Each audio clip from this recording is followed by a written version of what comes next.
Judges chapter 8.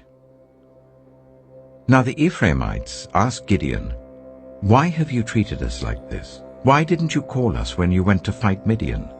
And they challenged him vigorously.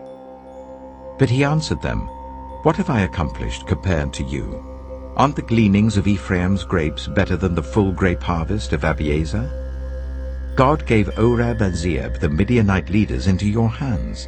What was I able to do compared to you?" At this, their resentment against him subsided. Gideon and his 300 men, exhausted yet keeping up the pursuit, came to the Jordan and crossed it.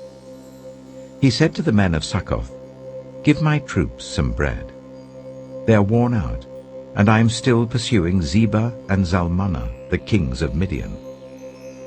But the officials of Succoth said, "Do you already have the hands of Zebah and Zalmunna in your possession? Why should we give bread to your troops?"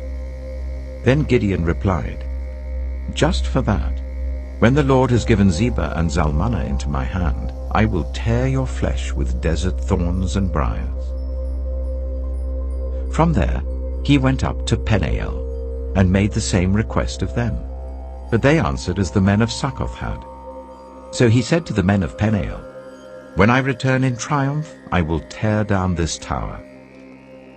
Now Zebah and Zalmunna were in Karkor with a force of about 15,000 men, all that were left of the armies of the eastern peoples. 120,000 swordsmen had fallen. Gideon went up by the route of the nomads east of Nobah and Jogbehah and attacked the unsuspecting army. Zebah and Zalmunna, the two kings of Midian, fled, but he pursued them and captured them, routing their entire army. Gideon, son of Joash, then returned from the battle by the pass of Heres. He caught a young man of Succoth and questioned him, and the young man wrote down for him the names of the 77 officials of Succoth, the elders of the town. Then Gideon came and said to the men of Succoth, "Here are Zebah and Zalmunna, about whom you taunted me by saying, 'Do you already have the hands of Zebah and Zalmunna in your possession? Why should we give bread to your exhausted men?'" He took the elders of the town and taught the men of Succoth a lesson by punishing them with desert thorns and briars. He also pulled down the tower of Peniel and killed the men of the town. Then he asked Zebah and Zalmunna, "What kind of men did you kill at Tabor?" "Men like you," they answered, each one with the bearing of a prince. Gideon replied, "Those were my brothers, the sons of my own mother.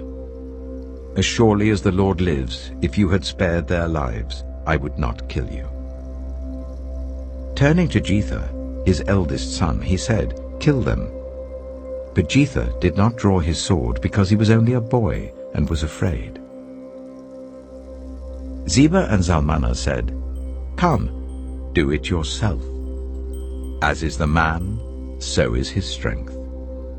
So Gideon stepped forward and killed them, and took the ornaments off their camels' necks. The Israelites said to Gideon, "Rule over us, you, your son, and your grandson, because you have saved us from the hand of Midian." But Gideon told them, "I will not rule over you, nor will my son rule over you. The Lord will rule over you." And he said, "I do have one request, that each of you give me an earring from your share of the plunder." It was the custom of the Ishmaelites to wear gold earrings. They answered, "We'll be glad to give them." So they spread out a garment, and each of them threw a ring from his plunder onto it.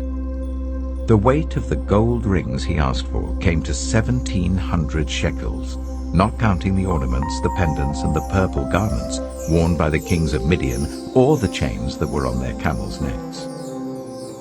Gideon made the gold into an ephod, which he placed in Ophrah, his town. All Israel prostituted themselves by worshipping it there, and it became a snare to Gideon and his family. Thus Midian was subdued before the Israelites, and did not raise its head again. During Gideon's lifetime, the land had peace for 40 years. Jerubbaal, son of Joash, went back home to live. He had 70 sons of his own, for he had many wives. His concubine, who lived in Shechem, also bore him a son, whom he named Abimelech.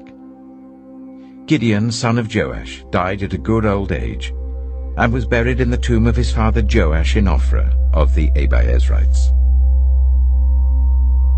No sooner had Gideon died than the Israelites again prostituted themselves to the Baals. They set up Baal-Berith as their god, and did not remember the Lord their God, who had rescued them from the hands of all their enemies on every side. They also failed to show any loyalty to the family of Jerubbaal, that is Gideon, in spite of all the good things he had done for them.